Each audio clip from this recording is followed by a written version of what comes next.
Hi hello, ನನ್ನ dream gaming ಸೆಟಪ್ಗೆ 2 lakh earn ಮಾಡಕ್ಕೆ ಇವತ್ತು ಡೇ 40. ಎಂದಿನಂತೆ ನೇರ ಹೋದೆ ಶಾಪ್ಗೆ.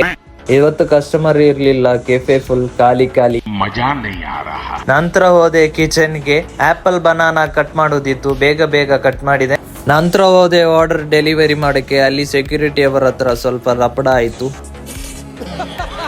ನಂತರ ಕಸ್ಟಮರಿಗೆ ವೇಟ್ ಮಾಡಿದೆ. ನಂತರ ಕಸ್ಟಮರ್ ಬಂದು ಅವರು ಕೂಡ ಬೈದು ಹೋದ್ರು. ಈ ತರದೆಲ್ಲ ಇದಾರೆ ಜನ. कोई फायदा नहीं है ऐसे लाने से आपको. मैं क्लास जा रहा हूँ, खा पाऊंगा नहीं, मत लाना चाहते. ನಂತರ ಪುನಃ ಬಂದೆ ಕೆಫೆಗೆ. ಆವಾಗ್ಲೂ ಕೆಫೆ ಫುಲ್ ಖಾಲಿ. ಇಲ್ಲಿಗೆ ಇವತ್ತಿನ ವಿಡಿಯೋ ಎಂಡ್ ಆಗುತ್ತೆ. ಸೊ ಗೈಸ್, 2 ಲಕ್ಷ ಎರ್ನ್ ಮಾಡೋಕ್ಕೆ ನಿಮ್ಮ ಹತ್ರ ಒಳ್ಳೆ ಐಡಿಯಾಸ್ ಇದ್ದರೆ ದಯವಿಟ್ಟು ಶೇರ್ ಮಾಡಿ. ಅದೇ ಥರ ನನ್ನನ್ನು ಫಾಲೋ ಮಾಡಿ, ಸಪೋರ್ಟ್ ಮಾಡಿ. ನಾಳೆ ಮುಂದಿನ ವಿಡಿಯೋದಲ್ಲಿ ಮತ್ತೆ ಸಿಗೋಣ. ಬಾಯ್.